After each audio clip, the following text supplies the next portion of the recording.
State institute of hotel management Sangareddy.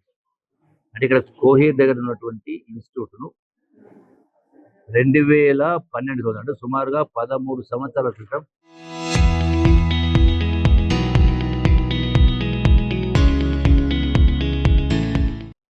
Geeta Reddy గారు tourism మంత్రిగా ఉన్నప్పుడు, అట్లాగే సురేష్ శెట్కర్ గారు ఎంపీగా ఉన్నప్పుడు దీన్ని ప్రారంభించడం జరిగింది. గౌరవ ముఖ్యమంత్రి రేవంత్ రెడ్డి గారి పాలనలో ఈ యొక్క పరిపాలన, అట్లాగే ప్రణాళిక 99 రోజుల ప్రజాపాలన ప్రణాళిక సందర్భంగా 99లో ఇది ఒకటి ఏర్పాటు చేయడం జరిగింది.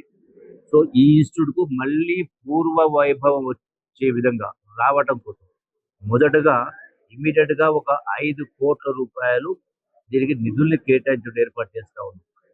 దీని ద్వారా ఈ శిథిలావస్థలో ఉన్నటువంటి బిల్డింగ్ మొత్తం కూడా మళ్ళీ రెనోవేట్ చేస్తూ, ఇన్ఫ్రాస్ట్రక్చర్ కావాల్సిన మొత్తం ఏర్పాటు చేస్తూ, ఫర్నిచర్ తీసుకొస్తూ, దానికి అవసరమైనటువంటి ఎక్విప్మెంట్ తెచ్చుకొని ఏర్పాటు చేసి, మళ్ళీ అడ్మిషన్స్ అనేది ఎస్సీ కార్మికుల ద్వారా కావచ్చు, ఇతర ఆర్గనైజేషన్ ద్వారా కూడా ఈ యొక్క అడ్మిషన్ తీసుకునే కార్యక్రమం చేసి వాళ్లకు హాస్పిటాలిటీ సర్వీసెస్, అట్లాగే గైడ్స్ కావచ్చు, వివిధ భాషలు అంటే టూరిస్టులకు అవసరమైనటువంటి మనకి ఎక్స్ప్లెయిన్ చేయడం కోసం వివిధ భాషలను కూడా, అంటే ఇతర దేశాల భాషలను కూడా నేర్పించేటువంటి కార్యక్రమం చేస్తూ ఇట్లా వివిధ రకాల దీనిలో వివిధ ట్రేడ్స్లో ట్రైనింగ్ ఇచ్చి ఏర్పాటు చేసి వాళ్లకు ఈ వసతులు కల్పించే కార్యక్రమం చేస్తా ఉన్నాం.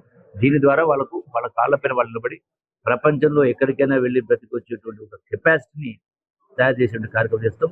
ఈ విద్యార్థులు కూడా వీళ్ళపైన ఆర్థిక భారం అదనంగా పడకుండా ప్రభుత్వం గౌరవ ముఖ్యమంత్రి గారితో అంటే ఫైనాన్స్ మినిస్టర్తో మాట్లాడి వాళ్ళకు స్పెషల్గా వాళ్ళకు కొంత స్టైఫండ్ ఇచ్చే విధంగా ప్రయత్నం చేసే కార్యక్రమం చేస్తాం. ఆ టూరిజం ప్రమోషన్కు వీళ్ళ అవసరం కూడా చాలా ఉంటుంది కాబట్టి ఒక రకంగా వాళ్ళకు ఉపాధి అవకాశం కల్పించడంతో పాటుగా ఈ టూరిజం ప్రమోషన్ కూడా అవసరం ఉంటుంది కాబట్టి మా టూరిజం శాఖ ద్వారా కొన్ని నిధుల్ని ఈ యొక్క ట్రైనింగ్ సెంటర్కు, ఈ యొక్క హోటల్ మేనేజ్మెంట్ ఇన్స్టిట్యూట్కు ఫండ్స్ కూడా శాంక్షన్ చేసే ఏర్పాటు చేస్తాను.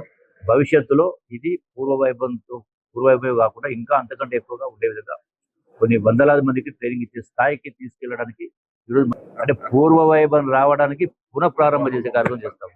Thank you.